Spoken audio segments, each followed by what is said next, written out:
Vaya, compañero, volviendo. Entonces, aplicando este esquema de infección, lo vamos a aplicar a la vida diaria. En este caso, lo vamos a aplicar a dos diferentes enfermedades. Vamos a comenzar en el caso de la tuberculosis. Si nosotros vemos a una persona con tuberculosis, no puede llegar a presentar lo que serían este cuadro que nos representa, compañero, las personas que van a tener la enfermedad. ¿Cómo sería acá? Aquí. Asintomática. Sí, perdón. Asintomáticos, exacto. O sea, hay personas que van a tener tuberculosis latente por mucho tiempo en la vida y entre ellos, lastimosamente, compañeros, los del sistema de salud son los que más podemos llegar a tener este tipo de enfermedad. Tuberculosis latente, ahí, calladita, tranquilita, dormida, esperando hasta que puedan llegar a salir por nuestro mismo entorno, ¿verdad? Que nos toca andar en el área hospitalaria. Pero fíjense, compañeros, que algo bien característico de la tuberculosis es que 2020, 2021 y 2022 han bajado los casos. ¿Por qué creen ustedes que podría ser una hipótesis del por qué han bajado los casos de tuberculosis pulmonar en las personas? Por el uso de las mascarillas. Exactamente, exactamente. Como sale el meme de Juan Gabriel, creo que es verdad que lo que se ve no se pregunta. Entonces, así es lo mismo acá. Entonces, las medidas de bioseguridad que nosotros hemos implementado nos han ayudado para prevenir otras enfermedades, como lo que sería la tuberculosis. Bueno, también, compañeros, aparte de eso, ¿cómo se hace el diagnóstico pulmonar actualmente de la tuberculosis?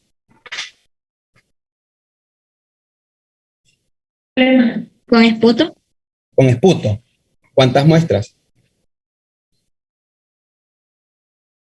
Hablemos primeramente en primer nivel, en unidad comunitaria. Vamos a ver, permítame, quiero ver algo aquí, hacia al azar, vamos a ver.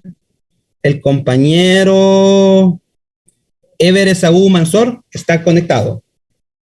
Sí, doctor. Vale. Usted, doctor, está en la unidad de salud de Agua Fría, Lislique, y le llega una persona con tos por 18 días, es un paciente sintomático. Entonces, usted le dice que le va a tomar el examen de la flema. ¿Qué examen le va a mandar? El esputo. Ajá, pero ¿cuál va a ser? ¿Cómo va a ser el diagnóstico? ¿Va a ser ahí en el laboratorio y le van a hacer qué técnica? No sabría decirlo, doctor, no recuerdo. Sería la vaciloscopía. Habría que hacerle vaciloscopía en primer nivel de atención. Ahora bien, nos vamos para el ámbito hospitalario. Vamos a preguntarle a... Quiero ver... Catherine Vanessa Aragón, ¿está por acá? Sí, aquí estoy. Vaya, usted, compañera, está en el Hospital San Pedro y le llega un sintomático respiratorio. ¿Qué prueba le va a dejar para descartar tuberculosis pulmonar?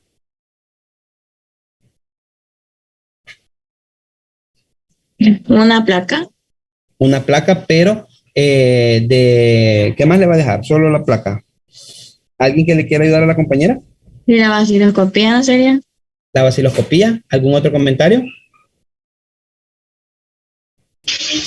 También en las unidades de salud está como un cartel que dice una tos de más de 15 días, doctor. Ajá, cabal. Recordemos, en el caso de tuberculosis, el diagnóstico es sintomático respiratorio, ahí, mayor de 15 días con o sin expectoración. No existe el diagnóstico de sospecha de tuberculosis pulmonar. Ese diagnóstico no existe, nunca lo vayan a poner, por favor. Deben de ser sintomáticos respiratorios. Vamos a ver qué dicen por acá. Prueba de tuberculina. Fíjese, doctora, que en el caso de la prueba de tuberculina se ocupa mayormente en los niños y en pacientes inmunodeprimidos. Pero sí, también se puede ocupar la tuberculina, pero en estos grupos que yo le mencionaba, en los niños y en los inmunodeprimidos. Vaya. A grosso modo, compañeros, de un tiempo para acá, en las unidades de salud se está haciendo diagnóstico de tuberculosis con vaciloscopías en número de 2, una que se da en el momento que el individuo llega y la otra que se da en la casa al nomás que se levanta. Y se llevan a la unidad de salud y se les hace vaciloscopía. Si recuerdan ustedes, la vaciloscopía es un método de tinción en donde se trata de teñir la bacteria para poderse ver al microscopio. Eso es en primer nivel. Pero desde octubre del año pasado, si no me equivoco, les digo esto para que cuando ustedes lleguen al hospital, ustedes lleguen con ese plus, ¿verdad? Que no los vayan a tratar de intimidar. En los hospitales de octubre para acá, ya el diagnóstico de tuberculosis pulmonar se está haciendo a través del GeneXpert. Ya vaciloscopías en los hospitales ya no se hacen. Ya eso déjenlo a un lado. Y si ustedes un día les toca ir a un hospital, bueno, sí, les va a tocar ir a un hospital a hacer práctica, cuando lleguen y les digan, llénate la boleta para la vaciloscopía, díganle ustedes que si en realidad es la vaciloscopía o si es GeneXpert, porque tiene que ser GeneXpert, pero muchos médicos siguen en la antigüedad mandando vaciloscopía, pero no, ya no. Se les manda GeneXpert. ¿Cuántas pruebas se van a mandar para GeneXpert?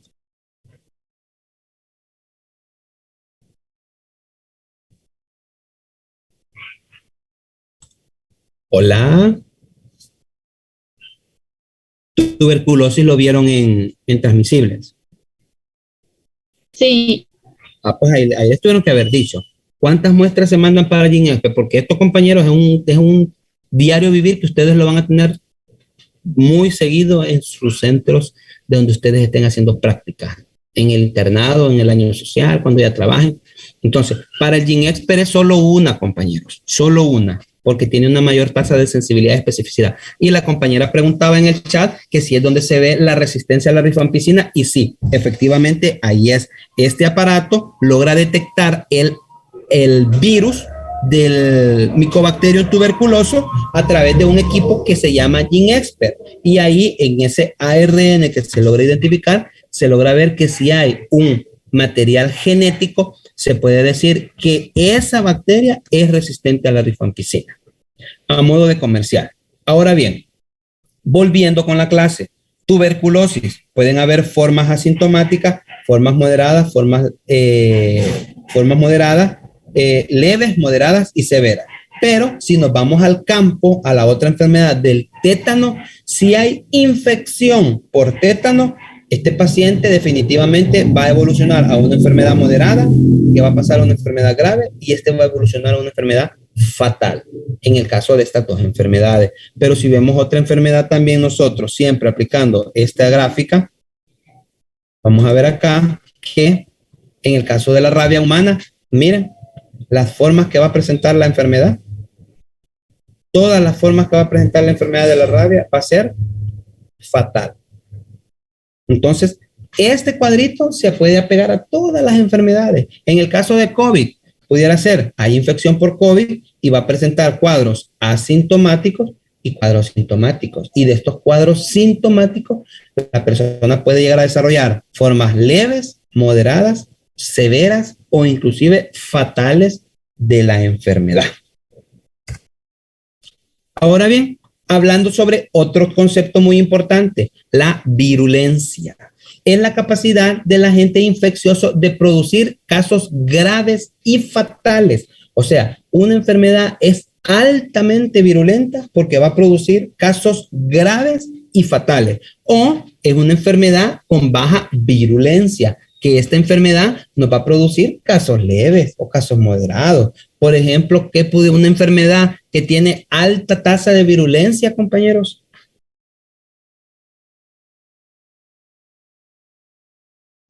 ¿de rabia? La rabia, exacto, la rabia también, el tétano también puede llegar a producir casos graves y fatales de la enfermedad. Entonces, la medida de la virulencia es el número de casos graves y fatales en proporción al número total de casos aparentes. Esto de aquí abajo, compañeros, es un poco complicadito, podría ser para entender. Yo les traigo una imagen acá, más adelante está, en donde vamos a ver un poco más simple ese concepto. Ahora bien, la letalidad, lo que les mencionaba, es una característica frecuentemente empleada para describir la gravedad de una epidemia, pero también se puede aplicar en una enfermedad individual. La medida de la letalidad es el número de casos fatales en proporción al número total de casos diagnosticados en el mismo periodo. Y la diferencia entre patogenicidad, virulencia y letalidad puede ser entendida por medio del esquema de espectro de gravedad de la enfermedad infecciosa. Aquí les traigo lo que sería, bueno, nuevamente el mismo cuadro que les traía anteriormente, en donde va a estar la infección, los casos asintomáticos, los casos sintomáticos, y de estos casos sintomáticos nos van a presentar lo que sería formas moderadas, formas graves y formas fatales, teniendo en cuenta que para esto serían la letra A, esto sería la B, esto sería la C y esto sería la D. Ahora bien, nosotros queremos ver la patogenicidad de una enfermedad. Sencillo, compañero. Vamos a ver cuántos casos moderados, cuántos casos graves y cuántos casos fatales hubieron de esta enfermedad, y lo vamos a dividir entre la suma de todas estas personas que tuvieron la infección. Y sería igual a decir los casos de enfermedad sintomática que hubo de la enfermedad sobre el total de infectados. Y vienen y nos dan un número, y ese número es la patogenicidad de la enfermedad. Y nosotros queremos ver, por ejemplo, la virulencia. Vaya, hagamos un ejercicio. Alguien ahí que me ayude con alguna calculadora. Digamos que tenemos que para el caso de la rabia, digamos, tenemos que hubieron 10 personas acá, 10 personas acá y 10 personas acá. Serían 30, ¿verdad? Y si lo dividimos entre, aquí hubieron 40 más 30, serían 70, ¿verdad? 30 más 70, compañeros. Perdón, 30 entre 70, 30 entre 70.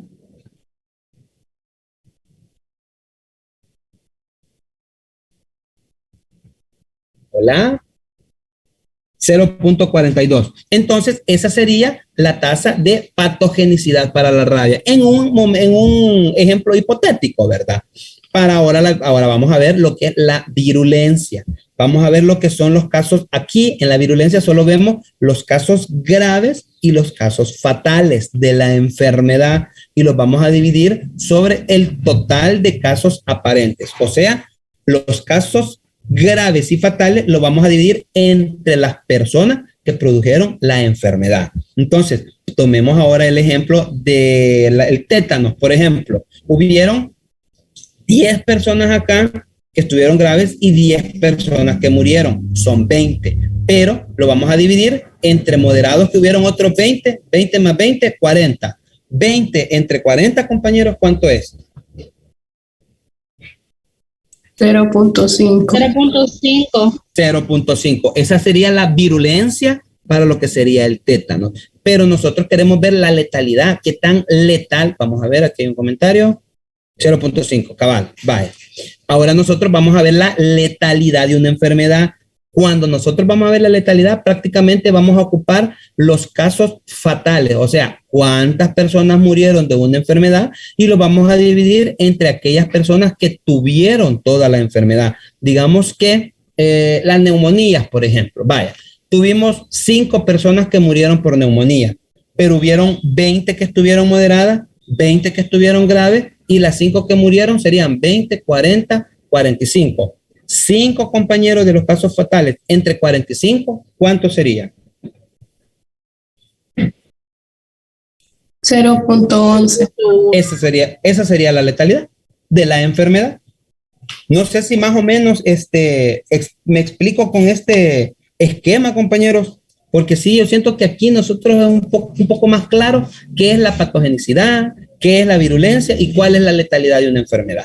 Entonces, tomando en cuenta este tipo de casos, de esquemas, ¿verdad? Que tomamos en cuenta todas aquellas personas que fueron portadoras y hubo replicación del microorganismo, y de estas hay algunos de estos conceptos en donde vamos a tomar todas las personas que hicieron casos asintomáticos con casos sintomáticos, y hay otras en donde vamos a tomar en cuenta solo las personas que fallecieron. Por eso les escribí acá: patogenicidad, virulencia y letalidad. ¿Alguna duda que tengan acá, compañeros, o alguna otra enfermedad que quieran hacer algún ejercicio con esto?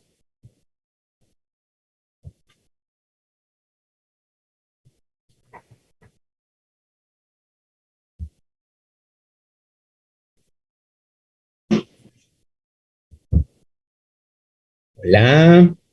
¿O estamos bien? ¿Nos quedamos hasta ahí con ese aspecto?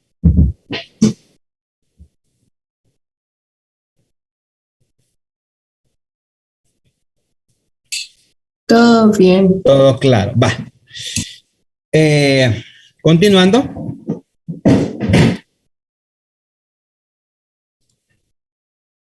Vamos a ver nada más, ya casi para terminar, vamos a ver unos ejemplos de cadena de transmisión. Vamos a ver lo que es el agente causal. En el caso del dengue, lo que recordábamos, está lo que es el DENC 1, DENC 2, DENC 3 y DENC 4. Que este sería el agente causal. Posteriormente pasaría lo que sería el reservorio, en donde el cual tenemos que son humanos y algunos animales. En este caso, lo que les mencionaba, muchas veces el humano puede servir de reservorio porque puede cursar con etapas asintomáticas, pero la mayoría de veces son zancudos. Luego, la puerta de salida del agente sería lo que sería cutánea o piel. El mecanismo de transmisión sería lo que aquí dentro de la puerta de salida de la gente se refiere a cutánea o piel, porque es donde muchas veces el microorganismo absorbe lo que es el virus. Pero recordemos también que las glándulas salivales del zancudo es donde sale lo que sería propiamente ya el virus. El mecanismo de transmisión sería una picadura de un mosquito por Aedes aegypti infectado, hombre a mosquito y hombre. Esto sería. Y luego de que hubo un mecanismo de transmisión porque alguien picó a alguien, sería lo que sería la puerta de entrada del otro individuo, que aquí es la piel, el área cutánea. Y la susceptibilidad del huésped pues prácticamente es universal. Le va a dar a lo que serían niños, a lo que serían adultos, a lo que serían inmunodeprimidos, embarazadas, blancos, morenos, todo lo que ustedes quieran creer, el dengue va a llegar y puede llegar a dar enfermedad. Y otro ejemplo, el mecanismo de transmisión, si ustedes ven aquí al fondo, dice que está derogado, pero es porque esta cadena de transmisión yo la saqué del primer lineamiento que sacaron de COVID. Entonces, aquí estaba un poquito más bonito explicado esta cadena de transmisión y en los otros, pues, es un poco más tedioso. Entonces, podemos ver que el agente infeccioso causal va a ser el virus RNA, familia Coronaviridae. Este está un poquito más complejo porque nos dice la familia, nos dice el género, pero al final lo que está aquí es el SARS-CoV-2. También el reservorio pudiera ser en animales y pudiera ser en humanos. Se cree que un reservorio son los, los murciélagos. Y los humanos también, porque hay veces que transitan con formas asintomáticas. Luego, la puerta de salida es cuando nosotros, pues, a través de nuestras secreciones nasales o cuando estornudamos, por ejemplo, también ahí es donde expulsamos el virus. El vehículo de transmisión, también podemos ver las células de tejido adiposo que muchas veces están en la célula y cuando nosotros estornudamos, expulsamos células o expulsamos fomites también, que es donde van estos tipos de este virus. La vía de transmisión serían las secreciones del tracto respiratorio, lo que ya hablábamos del fomite, y el mecanismo de retransmisión puede ser directo e indirecto, porque muchas veces nosotros podemos estar enfrente de un individuo, tosemos, por ejemplo, y ahí es donde hay un método directo de la enfermedad, pero hay otro caso en donde nosotros, por ejemplo, nos vamos a estornudar y abrimos una puerta y ahí queda el virus en esa puerta. O por ejemplo en alguna tarjeta de crédito, en alguna moneda que damos. Ya ese es un mecanismo indirecto. Luego, la puerta de entrada también del otro individuo es la nariz o la boca. Nosotros llegamos, tocamos esta puerta infectada y posteriormente nos llevamos la mano porque nos pica la nariz, porque nos pica la boca, porque nos pican los ojos o porque nos quitamos la mascarilla y ahí es donde el mecanismo de entrada logra ingresar el virus al cuerpo. Y la susceptibilidad, ¿quiénes son susceptibles a padecer de COVID? Toda la población. El órgano blanco principalmente va a ser el sistema respiratorio, pero como les mencionaba yo al principio de la clase, que muchas veces las complicaciones de COVID son por los daños que las tormentas de citoquina, el proceso inflamatorio del cuerpo hace, daña otras estructuras, como por ejemplo a nivel renal. Entonces, el órgano blanco sería principalmente el sistema respiratorio, pero el COVID puede dañar lo que es el sistema renal, también el sistema cardíaco, pueden haber unas arteritis, algunas cardiopatías, algunos derrames pericárdicos, también por el problema del COVID. No sé, compañeros, si tienen preguntas o dudas. Yo creo que esta es la última diapositiva. Aquí hay otro ejemplo de cadena epidemiológica que aquí podemos observar. Si ustedes se recuerdan, al principio les decía que puede estar compuesta por 3, 4, 5, 6, 7 eslabones, dependiendo de la enfermedad y la complejidad que nosotros querramos hacer el esquema. En el caso de la cadena del VIH, podemos observar que el agente infeccioso va a ser propiamente el virus del VIH, porque así se llama el virus, VIH. El reservorio es el hombre y específicamente en el sistema inmunológico y linfocitos T. La puerta de salida de estos microorganismos, pues depende, ¿verdad? Puede ser vía genital durante relaciones sexuales, puede ser la piel al momento en que hay alguna herida, pueden ser las secreciones, por ejemplo, el semen. Hay unas secreciones que no transmiten el virus del VIH. Por ejemplo, ¿cuál, compañeros, no transmite el virus una persona VIH positiva? La saliva. La saliva, otra más. El sudor. El sudor, exacto, exacto. Las lágrimas también, por ejemplo, son secreciones en donde no hay expulsión del virus. Por ende, ese tipo de áreas o de agentes no se pueden considerar puertas de salida, ¿verdad? Diferente es el semen, por ejemplo, las secreciones vaginales, que esas sí llevan cantidad del virus y se considera puerta de salida. También la leche materna de la madre infectada se considera una puerta de salida. Y el modo de transmisión, pues, puede ser por fluidos, ¿verdad? Puede ser también por la actividad sexual, también por trasplante de órganos, por transfusiones sanguíneas, también puede ser el método de transmisión, también por accidentes laborales, también puede haber modo de transmisión. Puerta en el nuevo huésped. ¿Cómo va a entrar este virus al otro huésped? Pues principalmente el mayor frecuente pues son por las mucosas genitales, por donde hay un contacto directo o sexual. Pero también pueden ser entradas parenterales, por ejemplo, en las transfusiones sanguíneas que yo les mencionaba, o también en la donación de órganos. Hospedadero susceptible. ¿Quiénes van a padecer la enfermedad? Toda persona que haya tenido relaciones sexuales sin condón o toda persona que adquiera propiamente lo que sería el virus. ¿Alguna pregunta, compañeros, comentarios, quejas? ¿Cómo vieron la cadena epidemiológica de transmisión? ¿Lograron entender el funcionamiento de los eslabones y la importancia de los eslabones? Porque, por ejemplo, acá en la cadena de... Quiero ver.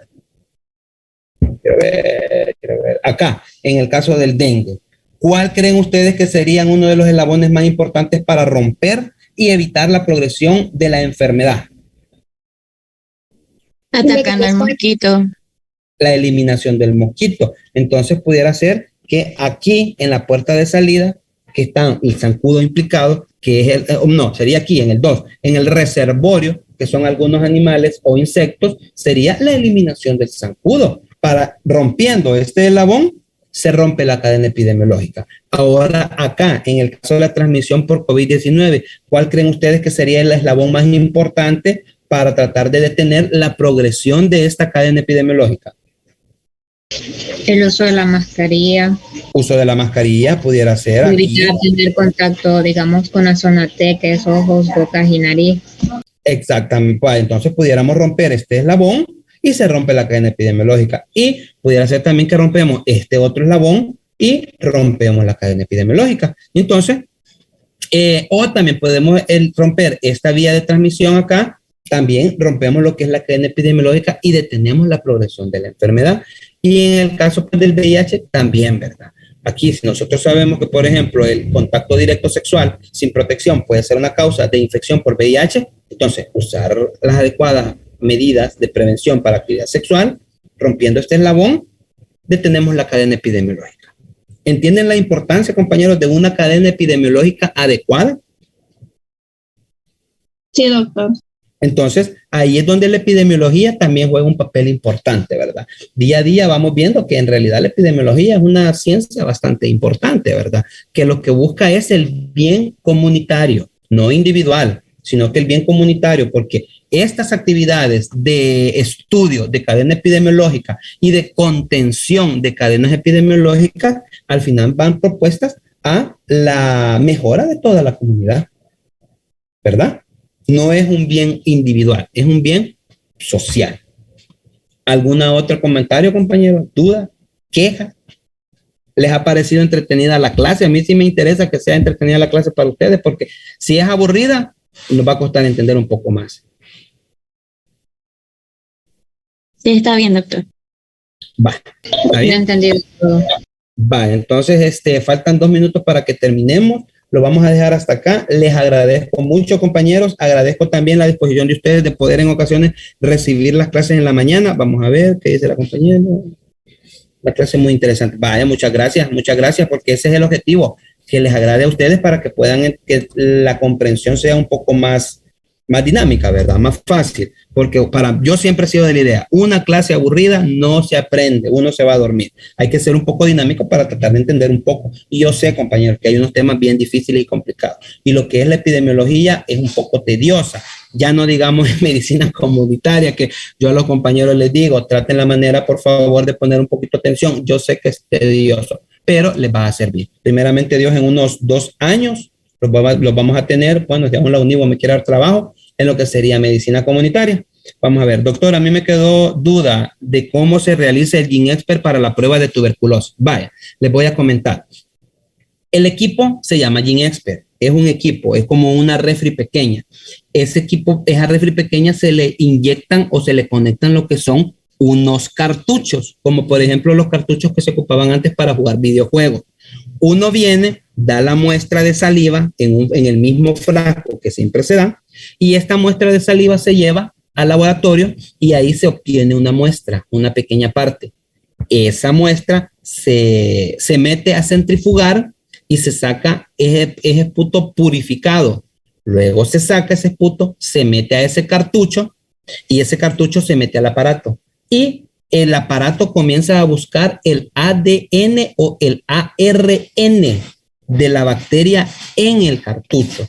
Entonces, en 2 horas está el reporte y dice que sí, efectivamente encontraron ADN o ARN de la bacteria. Les digo esto porque en el caso de la tuberculosis se busca el ADN, pero ¿qué creen? Nosotros el año pasado tuvimos cartuchos de GeneXpert para COVID y hacíamos diagnósticos por COVID, para COVID, y el mecanismo era igual. Se sacaba la secreción nasofaringea, se metía en un lugar, ese lugar se pasaba al laboratorio, se centrifugaba y después se pasaba al aparato del GeneXpert. Imagínense que el GeneXpert tiene tantas bondades, compañeros, que nosotros como San Juan de Dios tenemos otro mejorado que se llama GeneXpert Ultra, que este GeneXpert Ultra es prácticamente el mismo GeneXpert, con la única diferencia es que es más específico, tiende a leer mejor partículas más pequeñas. ¿Y para qué creen ustedes que se ocupa el GeneXpert Ultra? Para hacer búsqueda de tuberculosis